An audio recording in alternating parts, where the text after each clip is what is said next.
So here comes the big hammer. Good evening. Good evening. Okay, I think a few people are awake, ready to go. Let's do it one more time. Show me that you're pumped up and ready to go. Good evening. Fantastic. Welcome to MVP Advanced, the home of Mountain View professionals. Oh, more guests. Come on in. Come on in.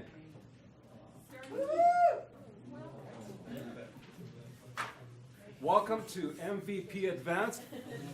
You are in for a treat.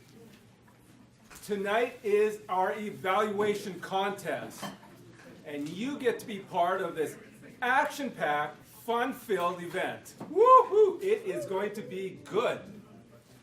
My name is Gregory. No, It's not. true. No. It's true. No.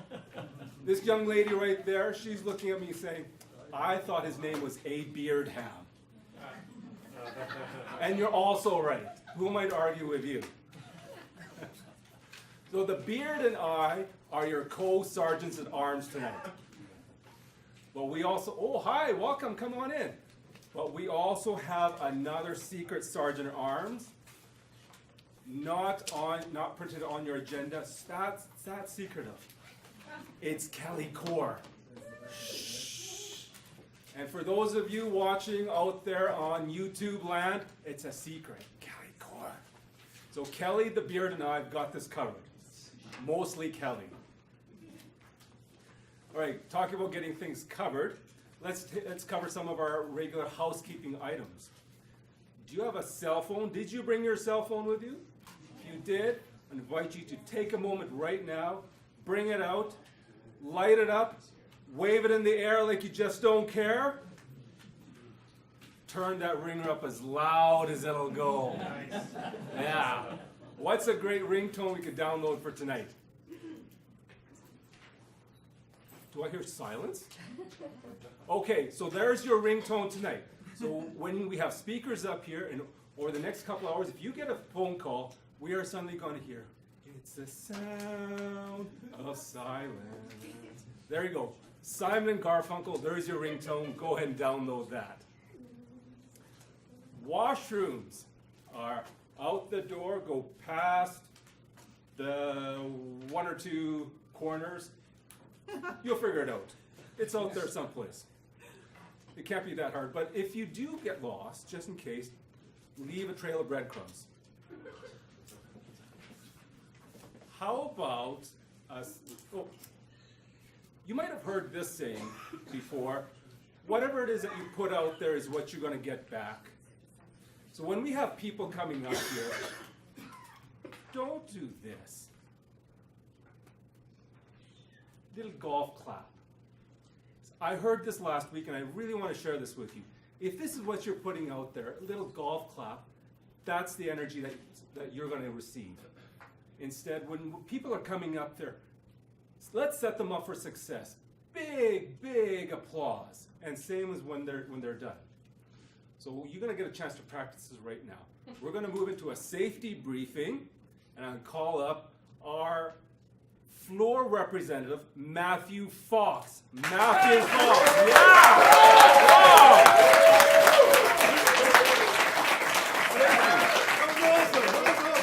Thank you very much. It's good to be here.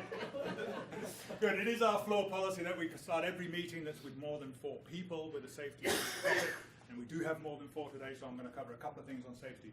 First is, if there is any reason to leave the building in an emergency, the fire exit is down this corridor, so immediately out this door, take a left, through the door, take a left, and you'll end up out another door here, and let's make our way around to the car park, where we can do a head count, and just so be aware of who's next to you and make sure you count for that person.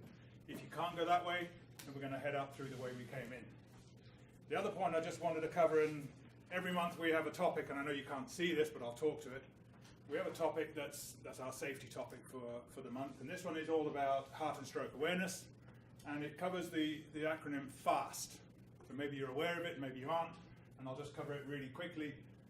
F stands for face drooping, the A stands for arm weakness, the S for speech difficulty, and the T, time to call. Now this doesn't mean if you have one of those symptoms that you're indeed having a heart attack or something along those lines, but there are some of the symptoms that could indicate that you are having something along the lines of a heart attack, and the T comes into place. So that's either for yourself or in a friend or a colleague. If you see some of those symptoms, please take the appropriate action.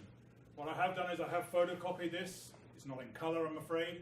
It's in black and white, and I have them at the front, so if you're more than welcome to come and take a copy and pass that message along to everybody that you can. And thank you very much, Mr. Yeah. Mr.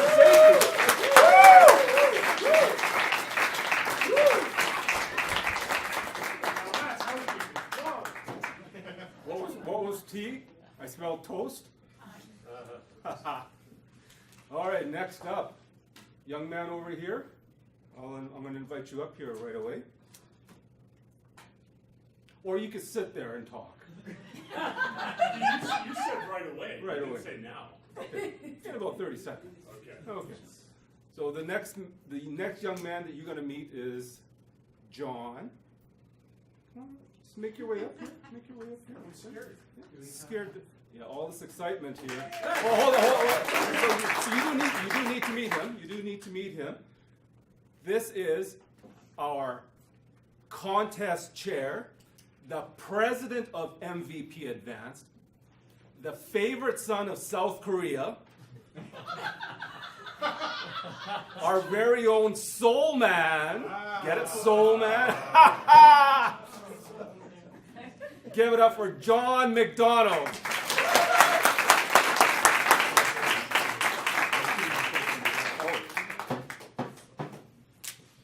People keep doing that to me tonight. If you want to meet me, let's do an elbow thing, a fist bump. I'm actually not that healthy, so this distance is really good. I'm going to keep my part short and sweet. I just want to welcome everybody to the club here tonight, the evaluation contest for our MVP. The mission statement.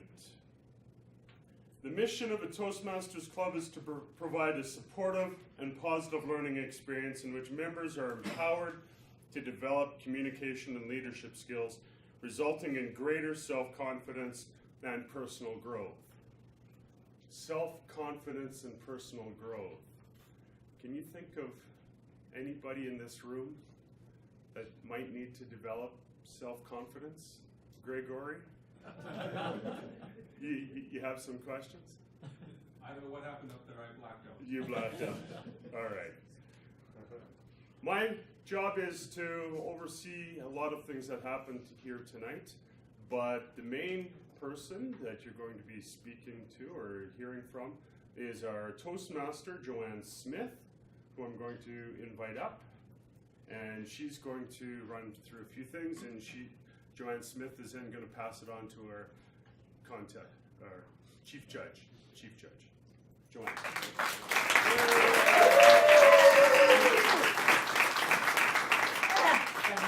I rarely get sick, so this is when I'm knocking wood. Yeah, okay. A few little housekeeping things. Does everybody know where the bathrooms are? If you don't, they're down the hall and turn, what's this? Right, left. Thank you. Left. They're down that hallway. Anybody with a cell phone, please make sure you've turned it on to buzz or off. No photography during the contest, please. If you wish to take photographs, please do so after the fact. The only exception is, of course, our cameraman. Once the contest has begun, the Sergeant at Arms will secure the doors. Members of the audience are asked to refrain from leaving or entering the room during the contest. After the contest, no one will be permitted to leave the room until all ballots have been collected. Now, you would think that I've just given the poor Chief Judge nothing to do, but I have left her some things. But before we introduce her, I would like to make sure that everybody in the room is aware of the speaking order. The speaking order tonight will be Contestant 1, Shelley Musfelt. Contestant 2, Christina Cruz.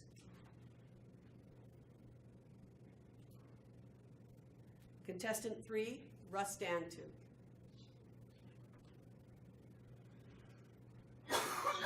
Contestant 4, Dave Burns.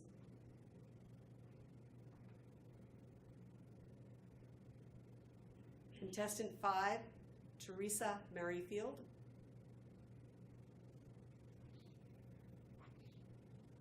Contestant 6, Susan Kramer. Contestant 7, Jocelyn Hasty. Contestant 8, Mark Kolke.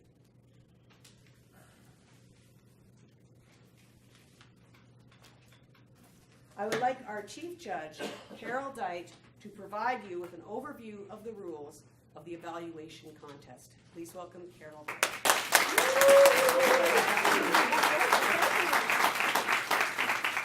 I was thinking we could stand together a little longer. There's such a contrast between us and John. My goodness. But at least both of us can see over the podium on this air lectern at this stage, so that's good. We'll get a picture later. Okay. Later. I walked in here, and when it started, I felt like I was in the middle of a Super Bowl celebration. You guys are so loud and exuberant. It's excellent. Nice to keep that excitement going for your speakers today. Most everybody has been to a contest before, but I'm going to go over some of the details just to be sure that the new people haven't heard. We'll find out what it's all about. Tonight, the test speaker will give a 5 to 7 minute speech. The evaluation contestants will listen to the speech, write out their evaluations, and then they will go and have a chance to hear them all and what their evaluations will be. The timing for the evaluation contest, the evaluation contestants have 2 to 3 minutes. The green light will go on at 2 minutes, yellow at 2.5, and the red will go on at 3 minutes and stay on until that speaker finishes speaking. There is a disqualification if those speakers are less than 1.5 minutes or more than 2.5 minutes. Three and a half. Oh, I'm sorry, did I say 2.5 minutes again? 3.5, yes. Okay, that's why we have a big crowd of people. Everybody knows what they're doing. Thank you very much. The speakers have all signed eligibility forms. The judges have as well. So I think at this point, we're just ready to go and enjoy the test speaker and the contestants. Thank you.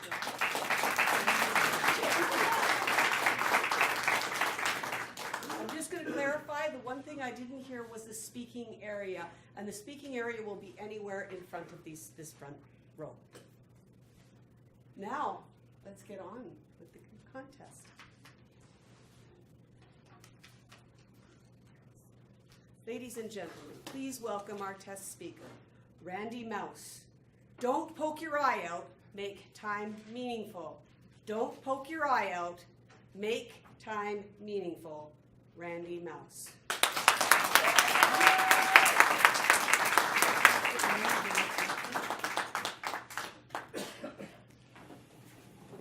Please stand if you have ever attended a meeting. If you're not able to stand or you choose not to, please just raise your hand. Please remain standing if you have ever attended a meeting that you wish you had never attended. Okay, so we're in the same place. Thank you very much. I once had a colleague a number of years ago. Her name was Heather. She was a go-getter, hard charger. She got things done, and she liked to achieve things. But her biggest bane was going to meetings. She would go to meetings, and she would experience the talk, and a whole lot of nothing came out of that. Or she'd go, and maybe you'd have one person at the front. Instead of everybody talking, you got one person. Hey, I think I'm great. This is a great idea. What do you think about this idea? It doesn't matter. I like this idea because mine did. Either way, she was very frustrated because nothing came out of those meetings. It wasn't clear what happened, so there's no clarity. There's no sense of action or accountability. And it got me thinking, a lot of people are frustrated by what happens in meetings. But there's got to be a better way to run or facilitate a meeting in which people can feel engaged and feel like their time has been well spent. You know, the title of my speech actually comes from Heather because she would come back and she would say, that meeting was such a waste of time, I wanted to poke my eye out because it would have been less painful. So to make it less painful, I found there are 3 simple questions to ask and 3 basic skills that go along with them. And using them together makes every meeting a lot better, people feel more productive and like it's more meaningful and a greater use of their time. So first, we've got to ask, what are we doing? Then we've got to think about, when does this need to be done? And finally, who is going to do this? If we can answer those three things, we're much further down the road. So let's start with, what are we doing? Is anybody surprised to know that most people who leave a meeting, well, I'll say quite often when people leave a meeting, they have no idea what they're supposed to do. Has anybody in here felt that way? I know I certainly have. And that's because one basic technique that people don't use is a technique that we use very simply one-on-one. If I'm talking to Gord, we call it empathy. Gord tells me everything, and I just repeat it back to him. And what does that do for him? It says I'm listening. With a group, I call it summarizing. Instead of a one-on-one discussion, we are having a 5, 6, 7, 8, 10 people discussion. And there's a lot said in that time frame. So it's important to summarize so that we can be all on the same page. It shows that I am listening to what has been said, and it also helps everyone have clarity so we can move together towards a positive outcome. So once we know what we're doing, then it's important to know when it needs to be done. I have seen people do amazing things when there is a deadline. Have you ever seen people, or perhaps yourself, before you're going on vacation, you've gotten more done in your business or at your work or to organize your family around the house, whatever chores you have, than you have in probably 2 weeks combined, because there's a hard deadline to get those things done by. And it may surprise you, that is the number one thing that is forgotten or overlooked when people make a request of someone. And it doesn't matter whether it's, hey, let's go for coffee, or can I get that draft? We leave it open, and therefore the chances of it happening are very little. So if we have a deadline, it lets people know when they need to operate by it. If we have those two things, and those things are very important, we need one last component that brings it all together. And every project, every project, activity, initiative, whatever you have that you're trying to work on or achieve, it's got a life of its own, and it needs to have life breathed into it. It's always got a heartbeat, I find. Every project has a heart behind it, and that heart is someone who is assigned to take that project and move it forward. Someone who has accountability to say, I will bring a life. I will do my Dr. Frankenstein. Live! And will be the heart of that project. But the saddest thing is when our heart stops beating, what happens? We die. What's even sadder to me is most projects don't even have a chance to have a beating heart because they're not assigned someone to do that. So it's very important that someone is there to give that project life, to be the heart and the soul and the cheerleader and what is needed to move that forward. So whether it's a community meeting or you're in front of a boardroom or consulting with clients, it really doesn't matter. If you have people in there that you report to or people that report to you, it doesn't matter. If you do these three things, if you ask, what are we doing? And then summarize that conversation for the group. If you say, when does it need to be done? And you set a firm timeline on that. And finally, if you assign someone to be accountable so you know who is going to get that done, you will have great success and your meetings will be much more productive, powerful, and purposeful.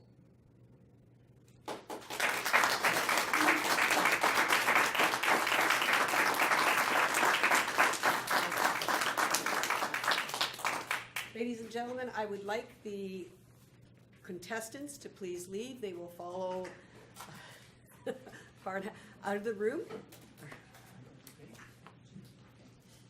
Our Sergeant at Arms out of the room, sorry.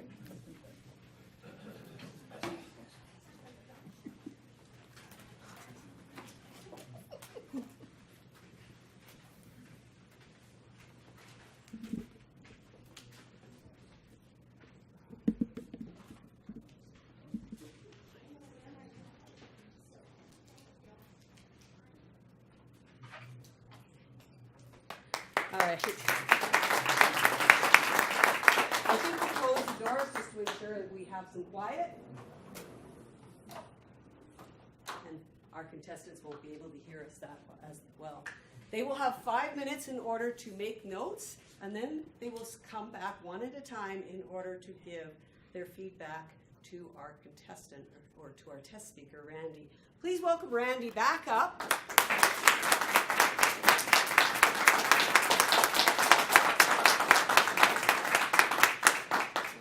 I'm starting to think I needed a step ladder. No. We can make it work. No. Well, thank you very much for your speech. I want to ask a few questions, and I wrote some of them down based on the information he had sent us ahead of time. For starters, you're a leadership coach, and he has actually led 2 major accomplishments when it comes to disasters in Alberta. What do you want to tell them about it, please? So I felt very privileged. In 2013, was anyone here for the floods? Excellent. And in 2016, we had the wildfires up north, and some people may have been affected. I was working at the university at the time, and I had the pleasure of leading the team that was able to provide emergency housing for folks in both those emergencies. And it was quite special. You know, we're used to providing student housing and an amazing experience when we're doing that. And here we're providing emergency housing and trying to provide a safe, stable, calm place for people to come who maybe have lost their homes, their possessions. Thankfully, no loved ones were lost. But a pretty emotional time. And it was a very neat time to come together with the city, with some various agencies, and all come together serving those people. You know, it was very, if I may share just briefly, we had someone who came with us in the wildfires, and he and his family came down. And he purposely sought me out one day. And he gave me this bag of Hershey Kisses. And he said, you know, I know you've been, you know, one of these people helping organize and put this together for us. And I just, please, can you just take my thanks? I'm so appreciative. I got these for you guys, and can you share them with the team?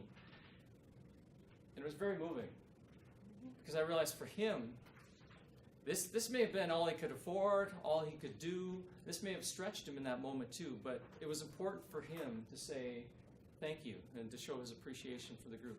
It was very touching to see someone in such a period of distress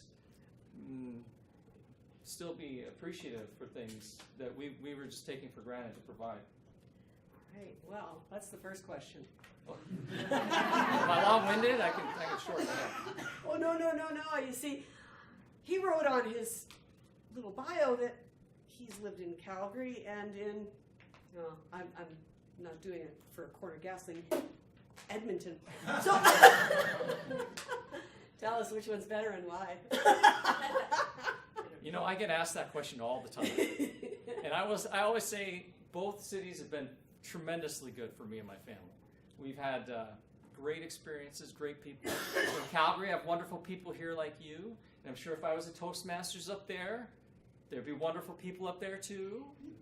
Maybe. Careful. But I will say I'm one of the rare people who can kind of root for Calgary and Edmonton and do that honestly. Although starting to lean a little towards Calgary, we've lived here longer now. So That's always fun. Well, seems you have done some pretty impressive things. What is your the closest accomplishment to you when it comes to how wonderful you feel about one item that you've done? wow. So I have done a lot of training for folks. And I was working at the University of Alberta in Edmonton, if you can hear those words. And what was really special to me was often we do our work and we have no idea of the impact we've had. No idea of the lives we've touched or what we've done for folks.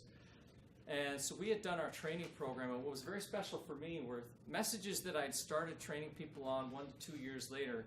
I was starting to hear filtered down to the lowest level, and people were starting to use that. which was scary because I'm like, wow, people are listening. I hope what I said didn't mess them up, but that was very powerful to think we organized this well, the messages are strong, and they're useful to people in the work that they're doing. Thank you. Now, before you go, I think we all need to know at least the answer to one question. Oh, maybe two. What club are you from? It's nice and easy. Thank you. I am with the Regulators Club. We meet at noon downtown in the National Energy Board. Okay, one woohoo, that was it? Two. All right. And how long have you been a member? Since October. Oh, that's fantastic. Thank you. Yeah, it's great. Thank you very much. Yeah, thank you.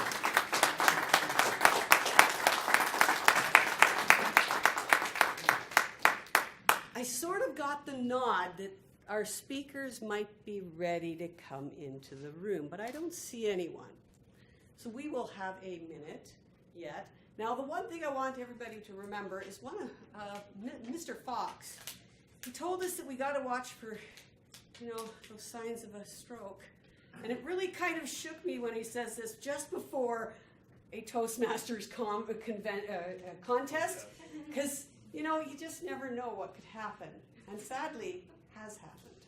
So, Mr. Fox, thank you. Ladies and gentlemen, I would like to introduce our contestant 1, Shelley Musfelt. Shelley Musfelt, contestant 1.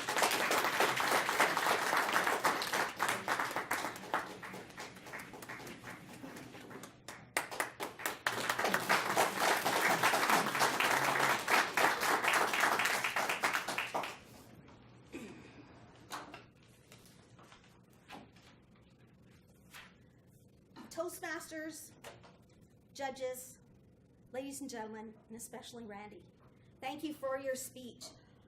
Meaningful time. What a great topic.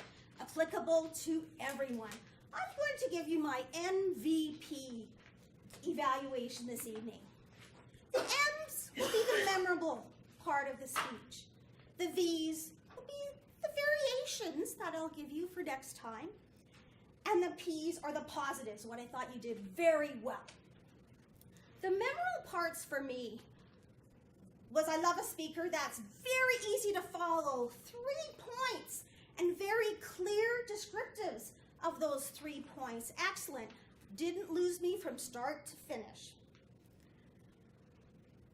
The heart beating and the life, the big L, caught me looking at you, and I was mesmerized. I was right there with you. It had me there for sure. I really enjoyed those parts of the speech. For the variations, I just wanted to say at the beginning, it's really difficult. The staging can be difficult sometimes. You're very tall. I'm the opposite. But in my opinion, if we come a little too close, especially for tall, it's a little intimidating for the people up front. So my suggestion would be perhaps one step back, and this space here would have been a little more comfortable for yourself and for the audience. Try that next time. At the beginning, it was either the hands up or the stand up. So either let us know. Sometimes it's confusing. So we always need the keys from the speaker. If you want our hands up, and you did it right, Randy, puts his hand up. That's what you want us to do. It's hard to show people how to stand up when you're already standing. So just give us clear information and always tell the audience, please sit down when you're ready for them to sit down. I found that you had comfortable hands, but I found it was mostly like this, very close to the sides. And you have busy hands, but what I really need you to do is really work on lowering those hands down and maybe getting them away from the body. Really makes those gestures come to life. What I really enjoyed was right away the title. I've poked my eye and it hurts. So have you ever done that? And then you said time's meaningful. So I was really interested right away in what you were going to talk to us about. You had those 3 strong points that you went through, easy to understand, and at the end, very strong conclusion. 3 points again. You gave us the 3 points and recapped the instructions with the 3 points.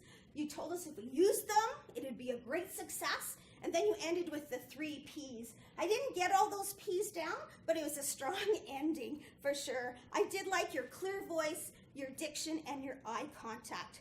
For me, love tips.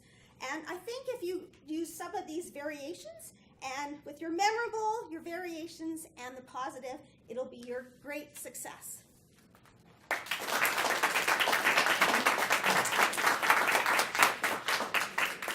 Tyler, please give me 1 minute of silence until the judges may throw in their ballots.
Contestant 2, Christina Cruz. Christina Cruz, contestant 2.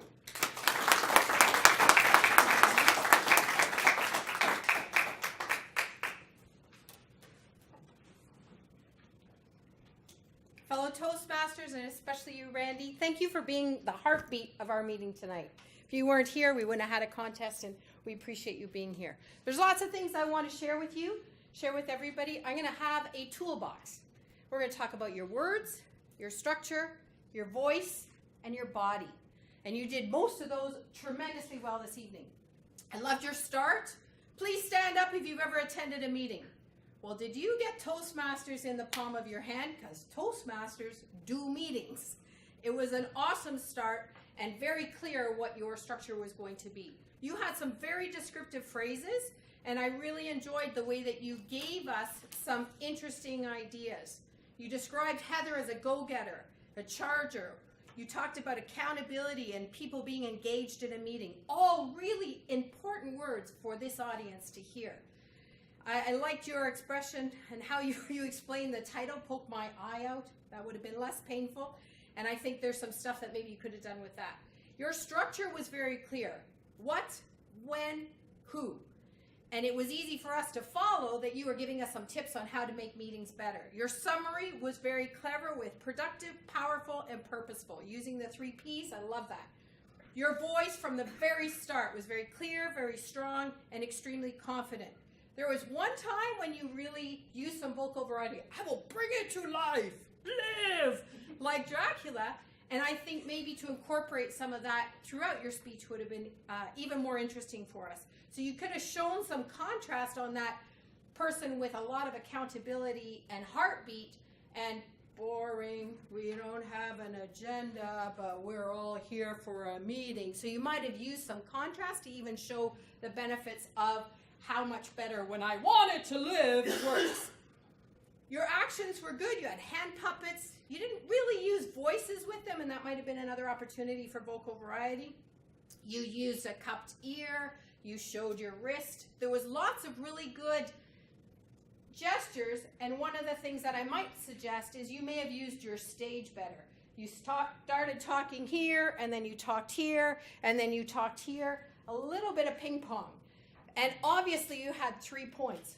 When, who, what, when, and who. And you might have talked to this side of the audience on your first point about how to make a good meeting, second and third. So I think if you had used that, it would have been more specific as far as how you might have used your body. Your contrast in your voice and maybe using the staging could have made your speech a little more engaging. Your ending might have been something like, be the heartbeat of your next meeting. And that would have been a direct call to action for people to jump into taking your advice into their next meeting, which all of us are going to have. I loved your advice. You hit this audience bang on, and we really appreciate Randy being our heartbeat this evening. Thank you.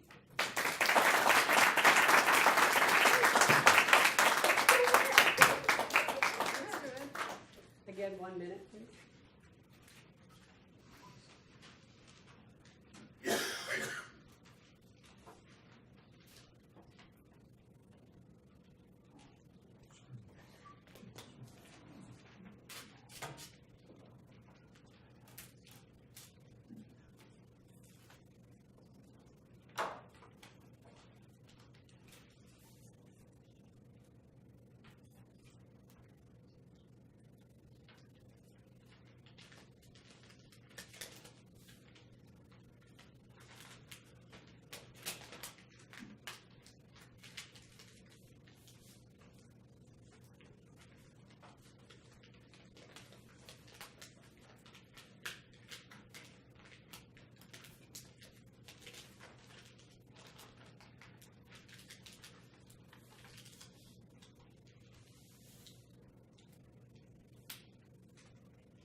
Contestant 3, Rustantu. Rustantu, contestant 3.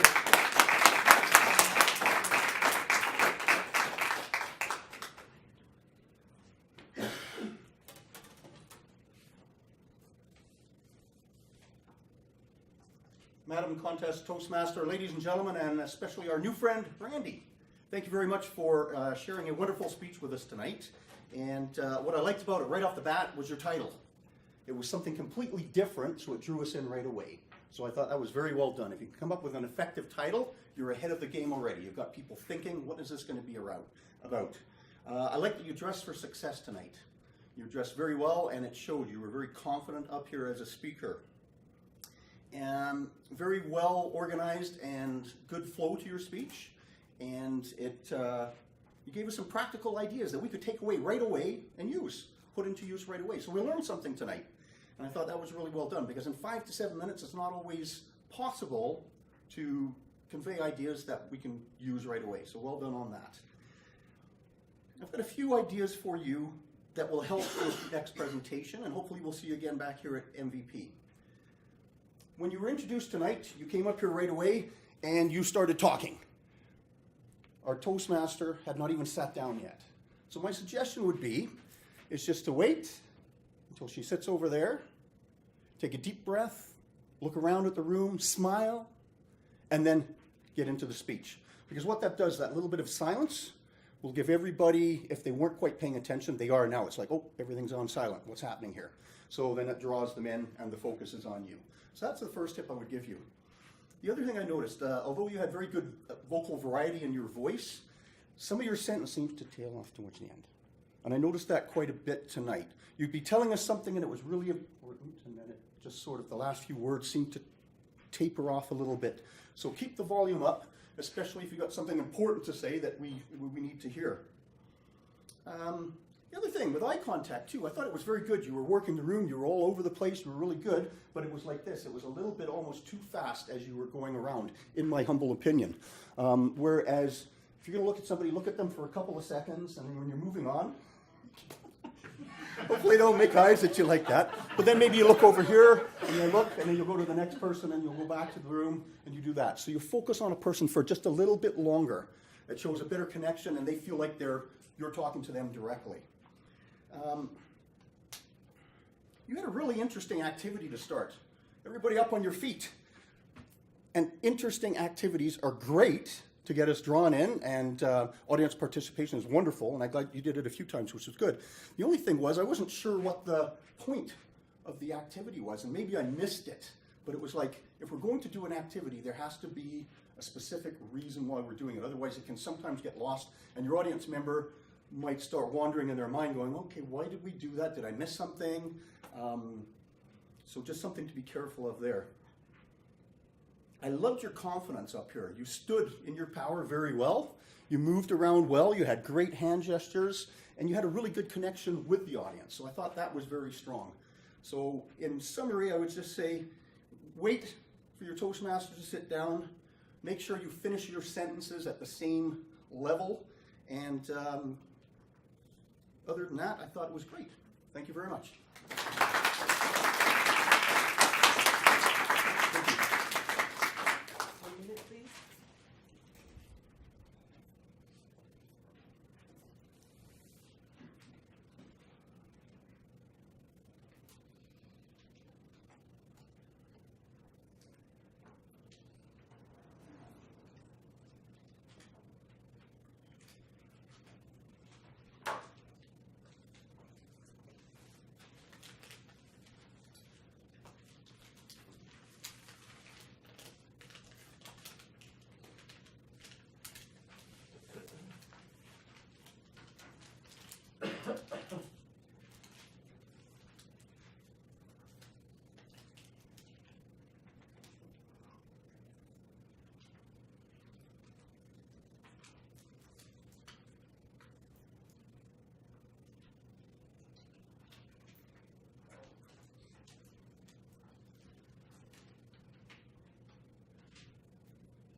Contestant 4, Dave Burns.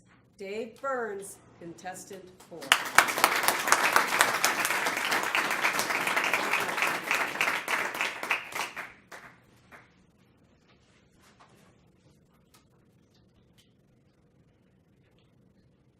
Randy, thanks for your speech, and it would be remiss of me to evaluate a speech about meetings without giving you an agenda on what we're going to talk about right now.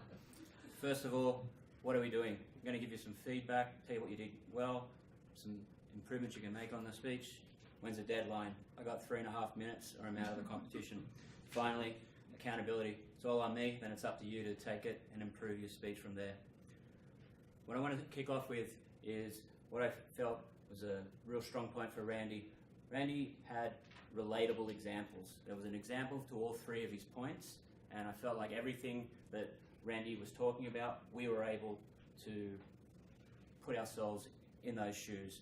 First of all, really easy hit, frustrating meetings. No one here, I could believe, hasn't been in a frustrating meeting or a meeting that just went nowhere. So automatically, we're already nodding, we're on Randy's side. So I really like that. Another one, talking about deadlines, could have just simply spoken about the fact we got this much time, let's set it, everybody's worked to a deadline. It gave us another really relatable piece here with talking about when you're getting ready to go to a holiday, you've got a bunch of work and there's no way you're missing out on that holiday, so you power on through. So again, plenty of these examples all the way through that allowed us to put ourselves in the shoes of the speaker and think about how we might want to do things in the future.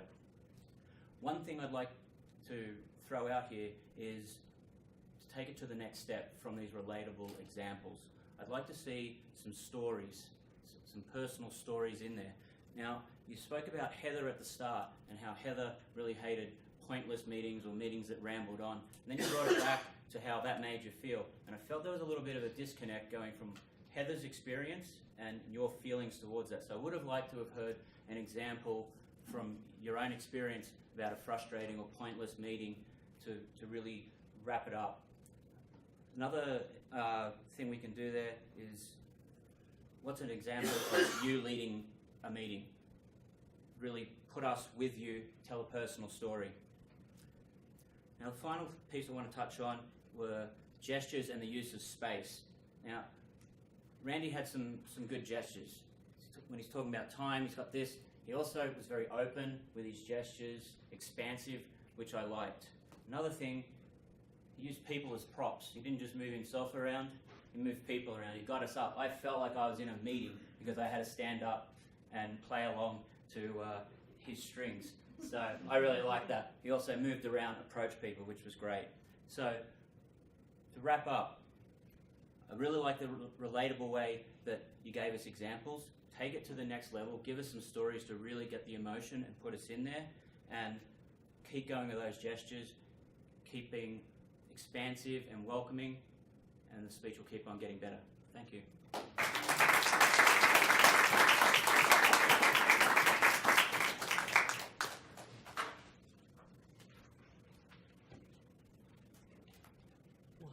this side.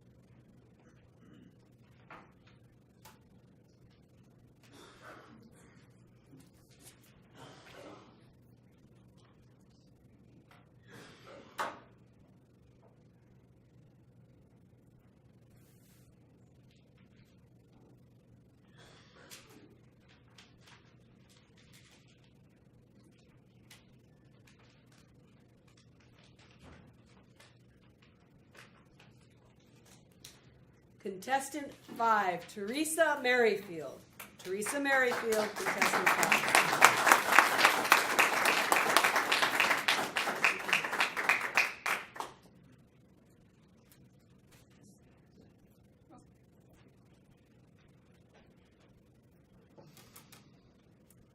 Fellow MVP members, and especially Randy, what an honor for me to be able to evaluate you.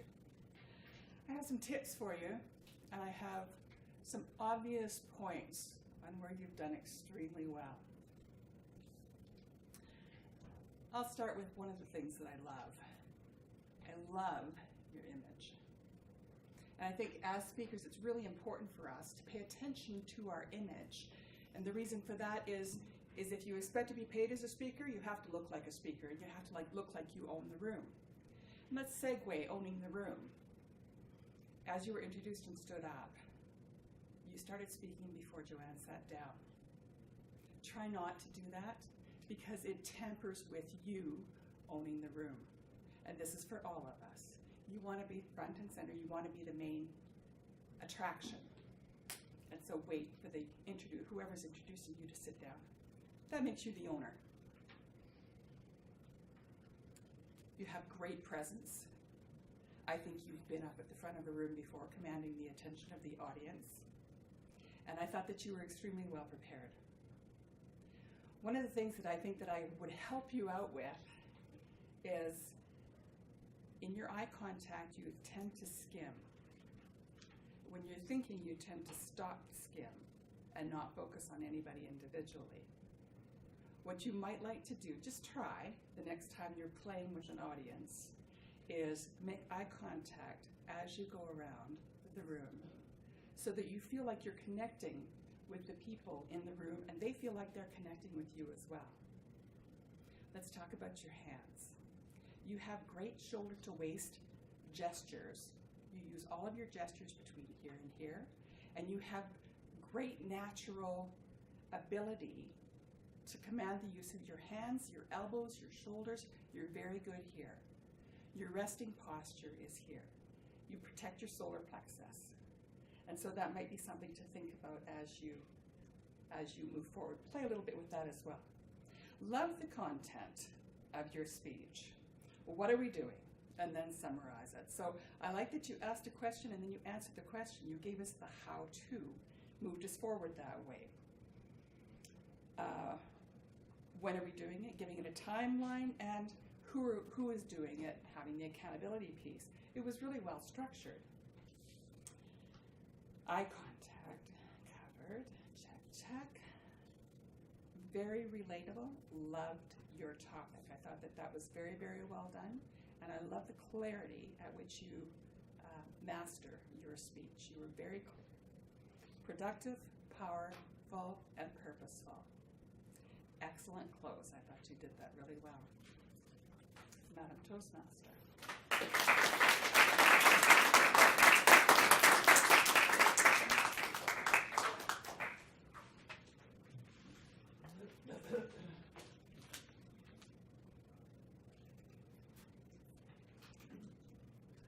Contestant 6, Susan Kramer.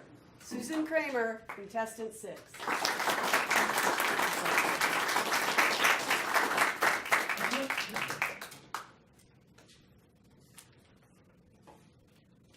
Randy, thank you. What a lovely speech tonight. It's always a pleasure to be able to come to a meeting and actually learn something that I can take away and use myself. So thank you very much for sharing tonight. My job as an evaluator is to do three things. I'm going to first of all highlight what I think Randy did really well, and then I'm going to suggest, in my humble opinion, some things that are room for improvement for him. And then I'm going to conclude with what I think was the highlight of his speech. So first of all, probably the most prevalent thing for me, Randy, was the way that you kept polling us. As an audience, you polled us a number of different ways. You started right at the very beginning of the speech by having us stand, which immediately engaged us by asking a question that made us physically use our bodies, and immediately the blood was flowing and we were right there with you and excited and ready to take part in this presentation. If you'd been speaking right after a meal, you'd have had everybody wide awake, and those stomachs that were digesting, all of that blood would have flowed up to the head and the heart and where it needed to be to incorporate your speech. On top of that, you asked repeatedly numerous questions. For example, have you ever? You asked us if we'd felt a certain way a number of times. That constant polling and checking to make sure that we were listening and engaged was absolutely brilliant. In terms of areas where I think there is a potential for improvement, it's all around the way that you used your body. I would like to have seen more. I would have liked to see more movement on the stage. I would like to have seen bigger, more expansive gestures. It felt to me like your elbows were anchored right into your body, and it was difficult sometimes for you to get those big gestures that you needed. One example specifically was when you were talking about a life of its own. You actually used a gesture that was quite small and tight to your body. I would have preferred that circular world motion to have been much bigger. And if you were actually speaking in front of a larger audience in a bigger room, that would have been a critical element to make sure that those gestures were large and expansive. Another example was when you talked about a life of its own and Dr. Frankenstein. Again, you swept a little bit in front of your body when you brought those hands up and around, but I would like to have seen that be a much more expansive, larger gesture. I'm going to conclude with what I thought you did absolutely brilliant. And for me, I have a thing for words and language and the way that things are used, and you were a master of triad tonight. You used it both in the technique where you told us what you were going to tell us, you told us, and then you told us what you told us. That's a triad, and it's also the classic speech formation. But you also did it in your speech content by telling us about 3 simple questions that you were going to answer for us. So in conclusion, Randy, thank you so much. What a lovely speech, and I hope I get to hear you again.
Contestant 7, Jocelyn Hasty.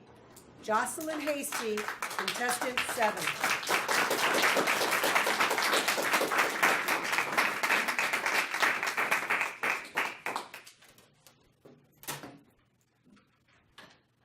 Randy, wonderful speech. I loved the metaphors you used, heart and soul in particular. And what I loved even more was the gestures that you used to make the metaphors come alive. What I would have loved to have seen a little more of was movement not just from side to side right here, which you did quite a bit of, but a little more towards the sides of the room. And I also noticed that you seem to favor these guys right here. I think maybe they showered and the rest of us didn't. because these guys on this side got less attention and I really felt kind of left out at the back there. So for my liking, I would have liked to have seen you interact more with everybody. I keep going back to those gestures though, really, really outstanding. Your summarization, your conclusion was clear, it was easy to follow. The layout of the speech was very nice, your transitions were good. I would have liked to have had a more specific call to action. You had excellent content, but you didn't challenge us to do something. You didn't challenge us to examine what it was you were saying and where we might be having some downfalls, to really concentrate on what we might be able to do. And I would have liked to have had your vocal variety match the precision of your gestures. Your gestures were so good that if you had had your vocal variety keep up to the gestures, I really think it would have been outstanding. In summary then, the very best things about your speech, from my perspective, the gestures for sure. Really, really outstanding. And your facial expressions matched your gestures, but your vocal variety was not in keeping with how expressive the other things were. Your content was useful and well organized and specific to this audience and useful to us. Really, overall, excellent speech, and I look forward to hearing from you again and seeing you speak on other occasions. And I'm hoping you're going to consider this club, Randy. I think this is a place you belong. Thank you.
Contestant 8, Mark Kolke.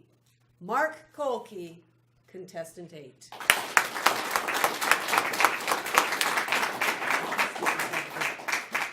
Thank you, Madam Contest Chair, ladies and gentlemen, fellow Toastmasters, judges, and Randy. Thank you for your speech tonight. I would like to evaluate this speech better than all the previous contestants. I want to talk about three things: performance, writing, and effectiveness. First of all, in performance, this speech was extremely good if you're on this side of the room, because the speaker was on this side of the room, favoring all of us. I was back here on this side. The people on this side didn't get to see as much of you. So I would encourage you to be more mindful of location. And in fact, when you plan your speech, Randy, I'd suggest you figure out, where am I starting? Where am I finishing? And where am I moving? You know, do a little choreography, because as you pivot to one section of your speech to another, that's when movement can be very effective. Lets you connect with the audience. They see the movement happening and then something different being talked about. But otherwise, the performance of voice, variety, humor, audience involvement, it's a bit theatrical, and I think it worked really well, and everyone was well entertained. But I'm not sure this was an entertaining speech project that you're working on. The writing of this speech felt like it wasn't a first draft, but it might be a second draft. And in good writing, it's the fourth and fifth and sixth drafts, I think, where you really get effective. I would encourage you to rehearse this speech aloud, perhaps record it, get feedback from some people, because sometimes the way things read on the page and the way they come to the ear are a little different. I think in particular here, there were some elements of the speech that struck me as odd. There were going to be 3 key elements. I counted 4, made notes of 4. But there were also going to be 3 skills, and I never heard them talked about at all. Where were the 3 skills, and what were they? So in editing and rehearsing more, you're going to catch those things, or listeners or your recording device are going to catch them for you. The next area I want to get to connects with the writing, and that's the effectiveness of the speech. The takeaway for an audience member, what was the speech about? It was about laughing, it was about standing up, and it was about a bunch of things, some of which came at us very rapid fire in the beginning. And sometimes the middle-aged ear needs a little more time to hear and absorb and soak that up. Good points. But I wondered, is this your experience? Is this someone else's experience? And what am I supposed to take away and learn from this to be better at running a meeting or better at attending a meeting? It was fuzzy for me. So the advice I would give you is when you write and rewrite your speech, read through it very carefully. Find the best paragraph. Maybe that should be your ending. Find your second best one. Open with that. And then look in that opening for words that can be your title and get a better connected title, opening, conclusion. Great speech. Loved the entertainment. Thank you very much. I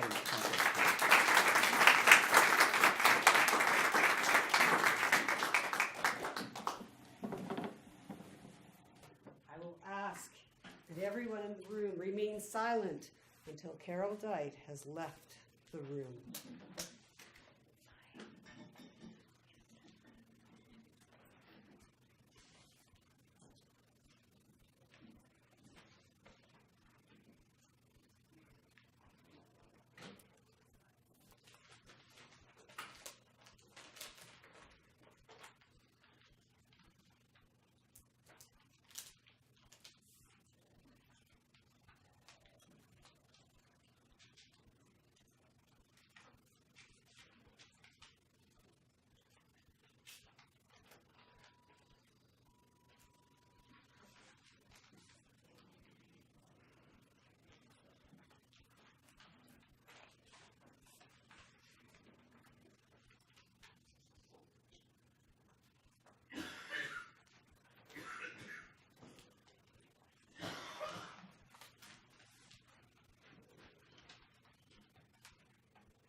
Now, hopefully, Carol and the other people that just left the room don't take this the wrong way, but a loud cheer and claps for our contestants today.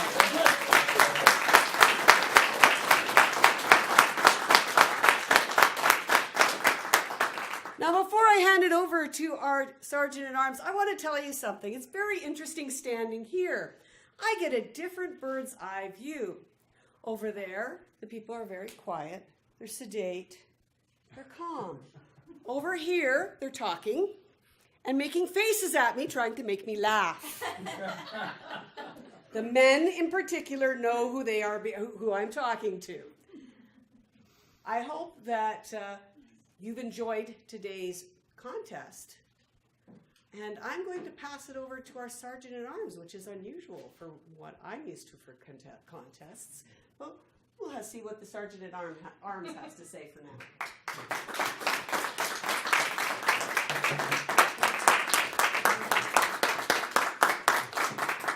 I love listening to those evaluations. I got to learn something. The number one takeaway was that the women really loved your body. It's on tape. Image, Abraham. We said image. Okay. I've been corrected. We're going to take a 10-minute break. There is food out there. Thank you to everybody who's contributed some snacks to our evening. Matthew has left the room, but I think that we are not allowed to bring food into here. So go ahead and have snacks out there in the kitchen area. So 10 minutes, and then we are going to ring the bell, call you back in. As we're getting closer to 10 minutes, it'll get progressively faster. I don't think you can really tell. All right, go ahead. 10 minutes.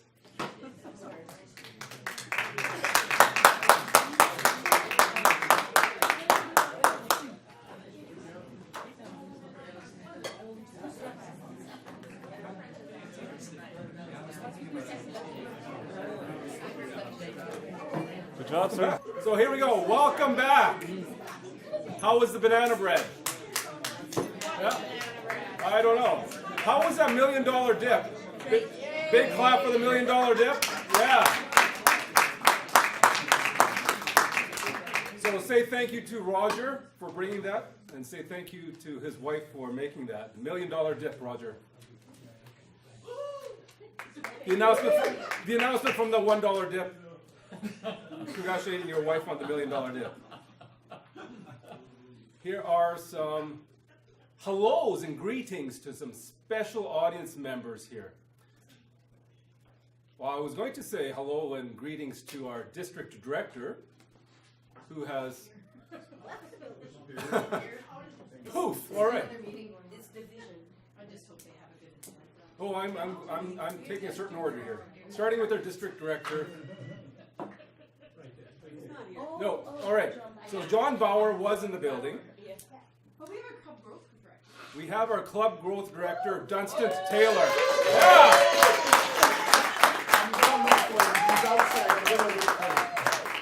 He's not here. John's just coming. There he is. Hey! John Bauer. Earning in the Vogel. No title. Now Bill Bob. Yeah! Mr. Safety. We gave a shout out to you, John. Thanks for being here, Mr. District Director. Our division director, Alexander Jameson. Freedom Braveheart. Yes. That's right. Great applause. We're going to give her all she's got. Thank you for coming.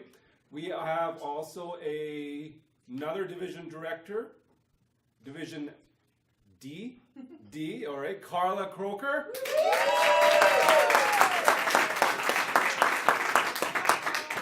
Cheryl Dust. Cheryl Dust? Area director? Which area?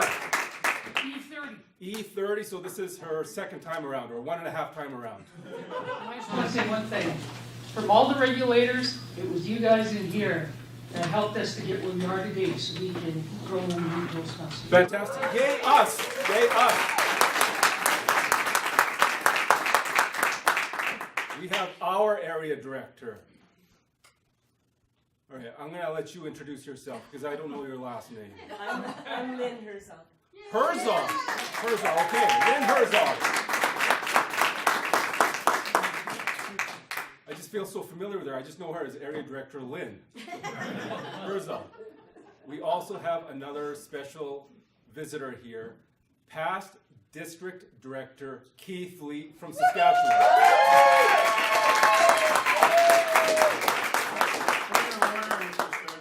I was never a past district director. Governor. He was governor. Oh, yes, that's right.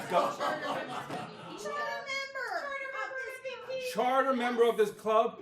Hello, Governor. All right. Yes, there we go. We got some chimney happening. We got some Mary Poppins. We're going to move on with some business here. We have contestant interviews. Who's that? Josephine. Oh, Josephine is an area director. Which area? A1. A1. Thank you. Thank you for being here, member of this club. Is it time for business now? Yes. Okay, contestant interviews. We're going to move on with that. Well, please help me welcome back, big round of applause, our contest Toastmaster, Joanne Smith.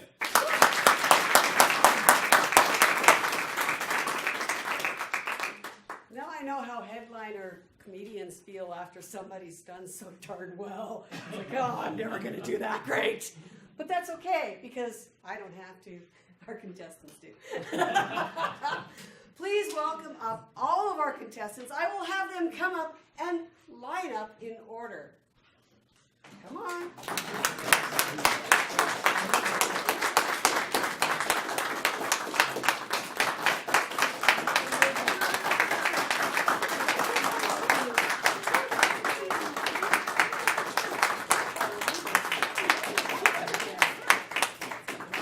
Now, if you want to make faces at Russ, please do, because he was doing it to me.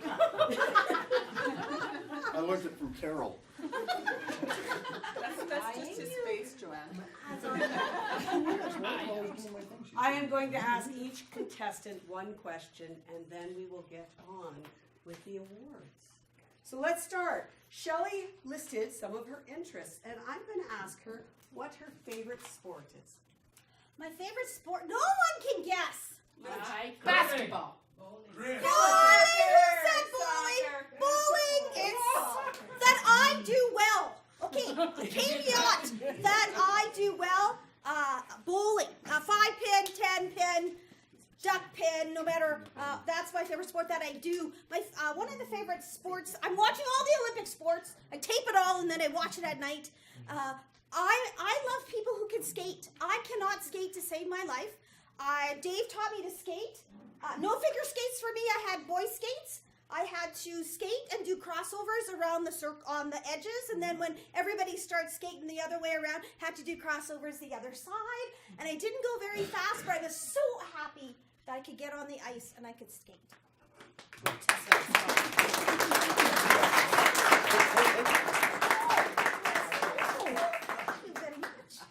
So she likes to bowling and skating. I'm hoping she doesn't combine the two. Now, it didn't take me long to lose one of the contestants' profiles. I don't know how I managed it, but I walked away without your profile. So you're going to tell us something that inspires you. Easy. Toastmasters inspire me, but the ones that inspire me the most are probably our youth leaders. We've been involved in a program at Shaughnessy lately, and on Sunday we had our 6th session. So halfway through the session, we're talking 5.5 sessions, 18 kids in the room. They're laughing and giving each other evaluations. And I turned at one of the other Toastmasters and I said, do you get this? We have not even been together 6 times. Today, alienation. Talked at my world. That's my t-shirt, my alienation t-shirt. Where are you people? That is awful. Can you believe this? Adults? It's a good thing you weren't there because the youth were way better than all of you. kids get up and talking, and this was a conference for youth, and the way they were taking in the speakers, Alienation spoke, and Anthony was there talking about how to speak and use your voice, raise your voice for the cause, whatever it is. It is very, very inspiring that we are leaving our world to these new leaders, and they're stepping up right now in junior high and high school before they're even in university or as adults. So those people inspire me tremendously.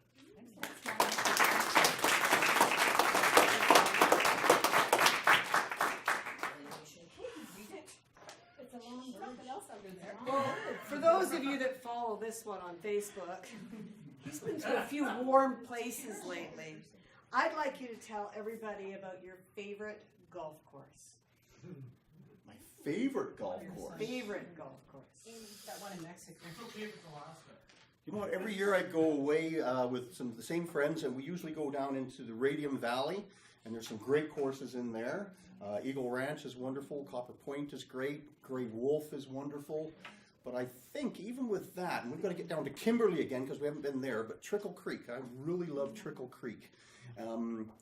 Why I like it, because it's as good as the other golf courses, but they serve this amazing lamb burger with Granny Smith apple and brie cheese on it. It's been a few years since I've been down there, but I actually went back there 2 days in a row for the lamb burger because it was so good. So if you can find a golf course that's really good and serve lamb burgers, then that's great. All right.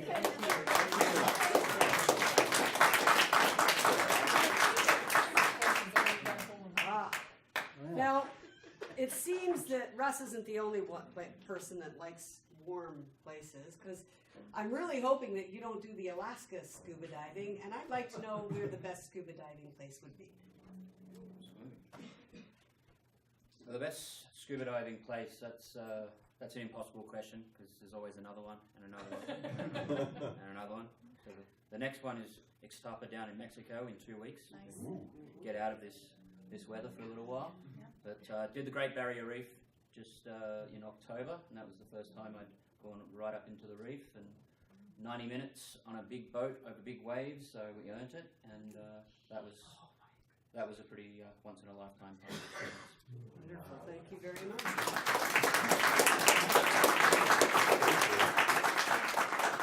I haven't made any of these hard yet. I will. Oh, Not great. Teresa, you say you like to read. Tell us about your favorite book. Which genre? Okay. I read a lot of business books, but I have a casino that I deal with when I read, and that is if I can't get through the first 10 pages, then I'm not ready for the book or the book's not ready for me. So that book goes to the side, goes back into the bookshelf, and I may pick it up a year or 2 or 3 later. The most recent book that I'm reading that I love, it's a business book, my business of course, is called The Masterful Coach. And it reminds me of my training that I took 12 years ago. It reminds me who I am as a coach and how I contribute as a coach. So those things are very important. As far as other genres, chick lit, always fun, and provided the author is proficient at chick lit. Does anybody not know what chick lit is? Chick lit is women's literature, chick lit. Often has a great story. There's a little bit of romance, a little bit of adventure, but a lot of human interaction and fun. And of course the other is historical romance. And if you don't have an appreciation for historical romance, I think that the first thing that men should do when they get married is pick up their wife's novel that she's reading that happens to be romance. If you don't, you're missing all the clues and pointers that you will say 50 years into your marriage that you've missed. I would suggest that you pick it up and read it and not mock her for her choice of literature, and it'll give you a clue into her psyche. It's a $2 billion industry. Somebody's doing it right.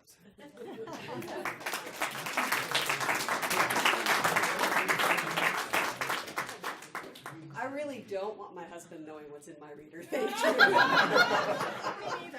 Oh, yeah, you do. 50 Shades of something else.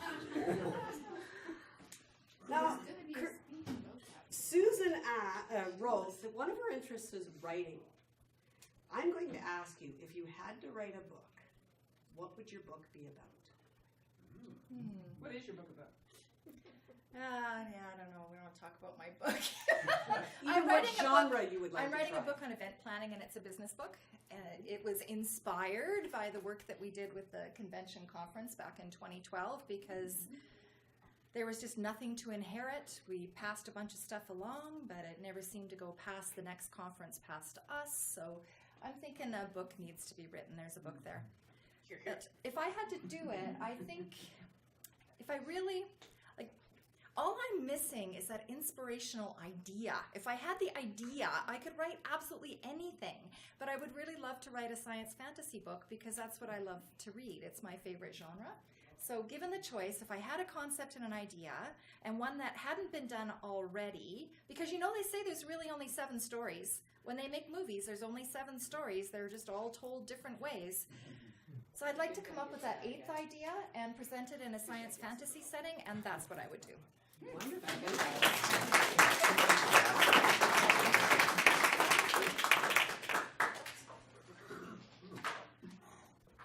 Now, Jocelyn wrote that her interests are horses and dogs, and we all know about the horses and dogs, but she has also wrote her interests are in other people's kids. Now, I found that a little creepy, but I would like her to explain it to us. It's actually pretty easy, and you don't have to worry about your children. I do a lot of volunteer work with children. I do it with the 4-H organization. I've been a judge in their public speaking organizations at all levels, up to provincials, for about the last 8 years. I also am a judge of the Calgary Stampede Queen and Princess competitions for those young ladies. I also do therapeutic riding and work with children and young adults with handicap. And I also take my dogs to the local elementary school where the grade 3s and grade 4s read to them in the Dog Tales program. So it's not creepy It's not at nearly all. as creepy as I would have thought. Do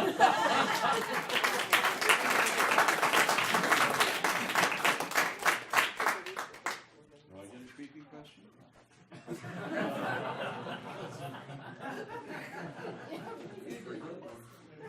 It all depends on if you want to make it creepy. Do your work. One of the things he wrote down is that one of his interests is writing. I want you to tell us the story that you wrote that you're most proud of. Oh, the story I'm most proud of. I've written a lot of short stories, a lot of poetry. I write a daily column, and I've got a couple of, I think they want to be novels rather than short stories in the works. The 2 I wrote, they were a sequel to one another. I was doing a project of 1 short story a week for a year. I only did 38, but it was quite an interesting project. And it was a story of a fellow who had an affair and reconciled that issue with his wife, and then had temptation, and he behaved himself, and some interworkings of a romance that could have happened, and that was called C-21C, because he met the lady on the airplane. And the sequel to this was set in the future of that, and it dealt with his wife getting the phone call that he was dead in a drowning catastrophe off the West Coast. And as it turned out, he'd been with this woman that he wasn't going to have an affair with, but actually he had. She had a child by him. All kinds of wonderful stuff. And I can't remember right now the title of that, but the 2 of them go together, and they're on my website. They're on my website, as a sequel. I think everybody has to read it to appreciate it. Thank you very much. Well, thank you, everyone. I'll have you sit down, and I'm sure some of you will be coming right back up here almost immediately. Our chief judge.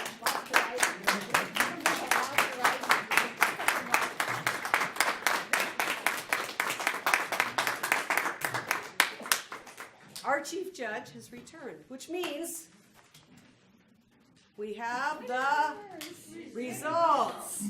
Now, of course, that means that our contest chair will come up, as well as, I believe he will be inviting someone else up, two people, and we'll have him come up first. Please welcome our contest chair. Okay.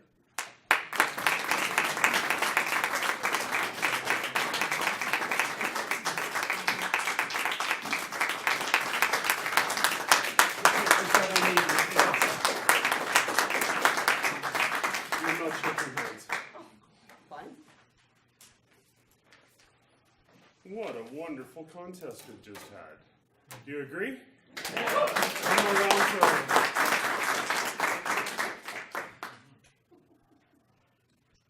the chief judge is going to talk about the announce. No, No, not yet. That's me. I'm going to bring up, there's two very special people in the room that weren't contestants, but they belong to the upper echelon of the division. We have our district director, John Bauer, and one of the other trifecta, Vince, or Dunstan Taylor, sorry. Come on up, please.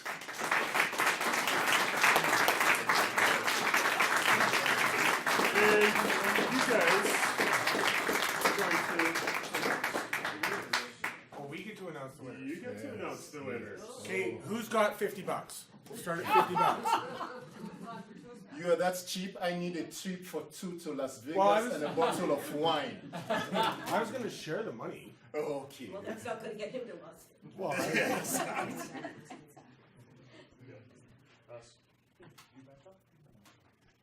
Okay, so get them in the right order, and away you guys go. Thank you very much. Game on.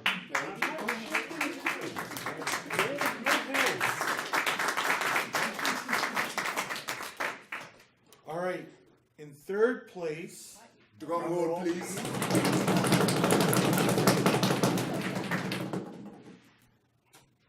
Teresa Merrifield.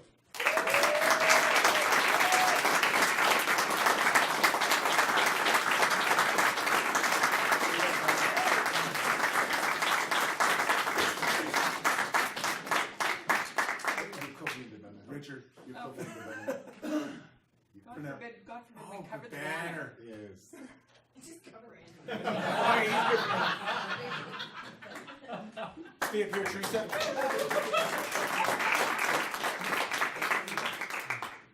In second place, drum roll please. Susan Kramer.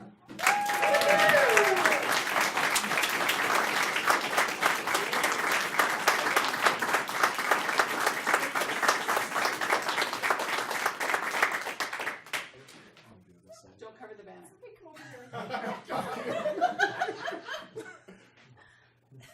Hi, Richard. Okay, thank you. No.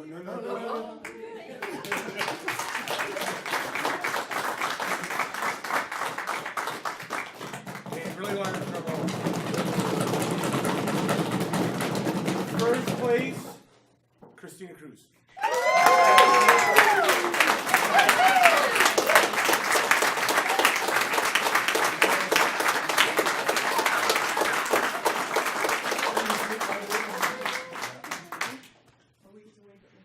Yes. Yeah, I'll let you go to that side. Oh, I'll go on this side. Oh, okay.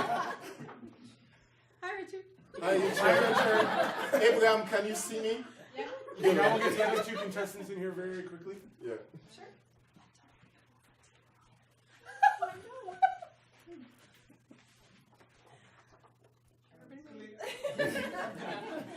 Congratulations, everybody. Thank you very much.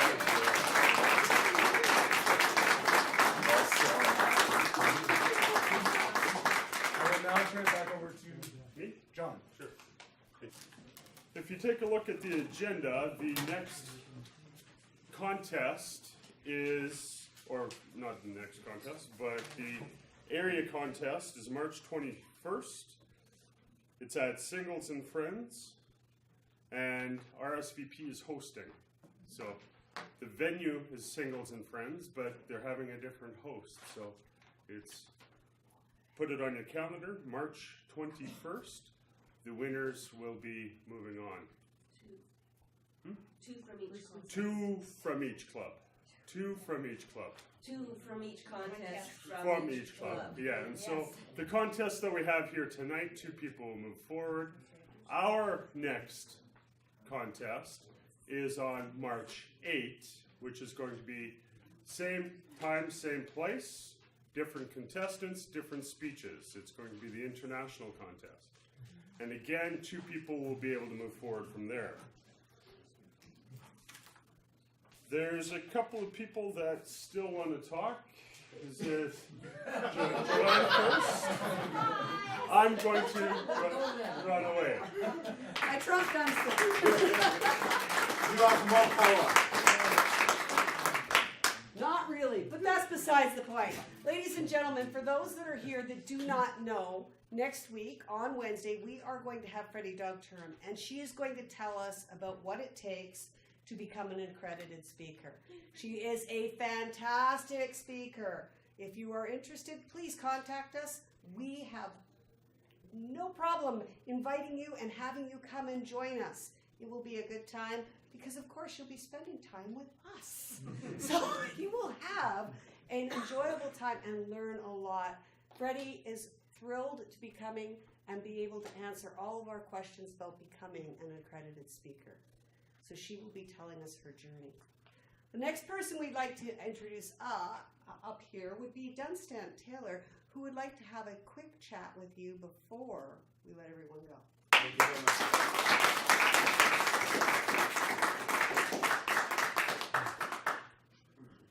How many of you in this room love to give gifts? How many of you like to receive gifts? If you have a choice between receiving and giving, what will you choose? That's what it is.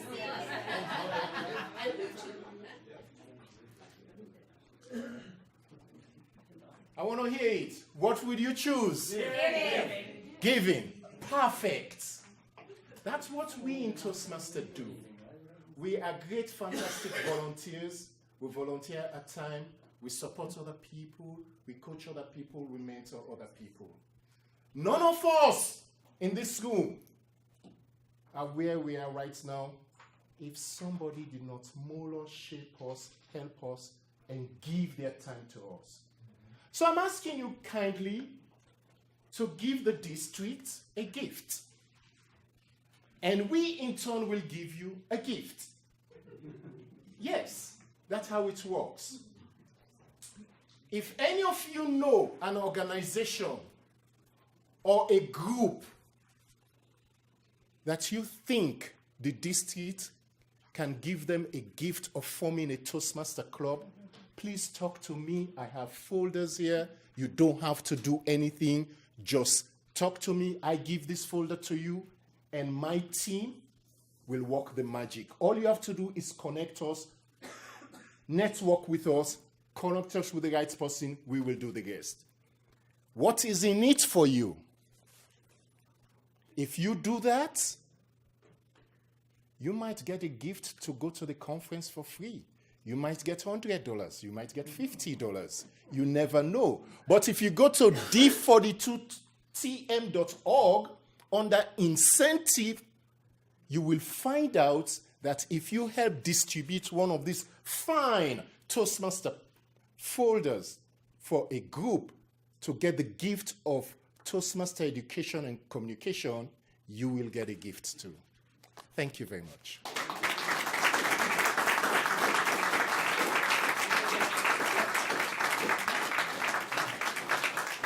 Wants to run away without turning the stage back. Yeah. It's because the contest had been finished and you were sick.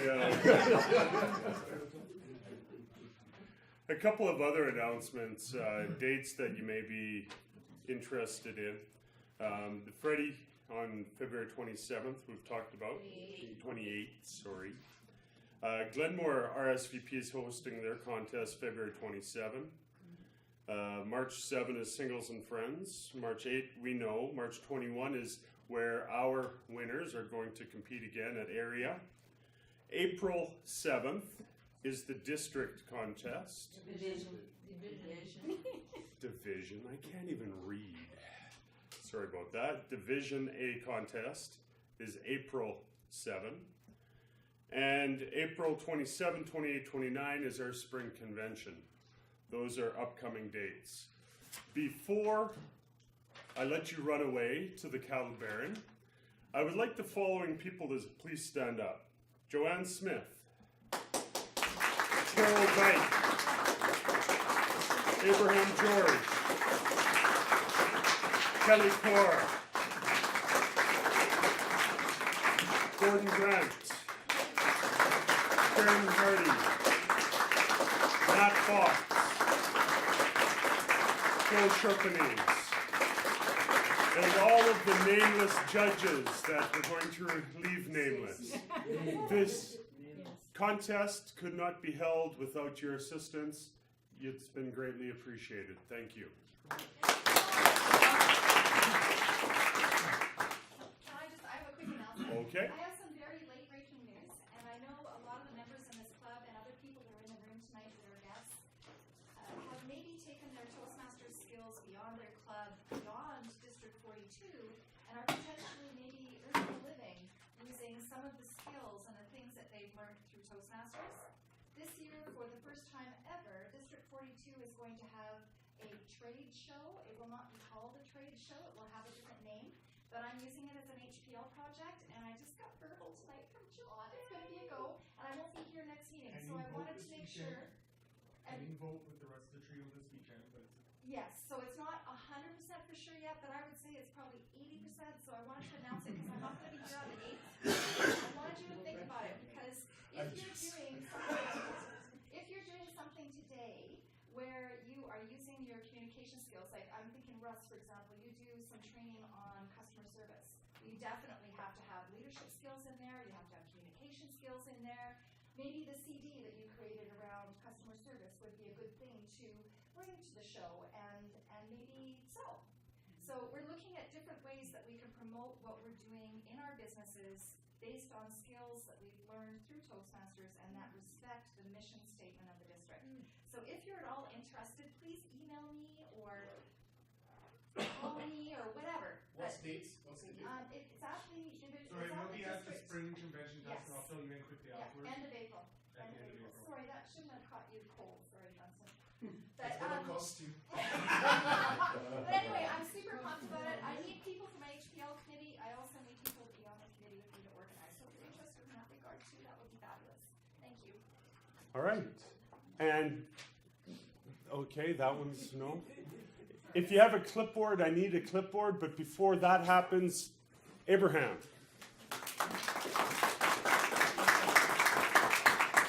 Did you miss me? Yes. Absolutely. No. Thank you. No. Balances it out here. So you got to see some of the people that helped put this on. And they got to stand up, and some of the others stayed seated. It takes a village to raise a contest. And, doesn't it? And every village needs a mayor. So please help me thank our mayor, John McDonald, who has been hopped up on Neocitrin for the whole last week.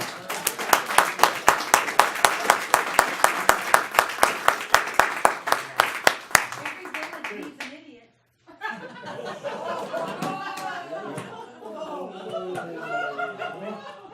Well, that's... Tough crowd. Can I thank a couple more people? Absolutely. All right. So thanks goes to Richard for doing the videoing. Yes. And thank you to Randy Mouse for coming in here. The heartbeat of the contest. And I'll return the control back to John to close out our event. Oh, make sure you shake his hand.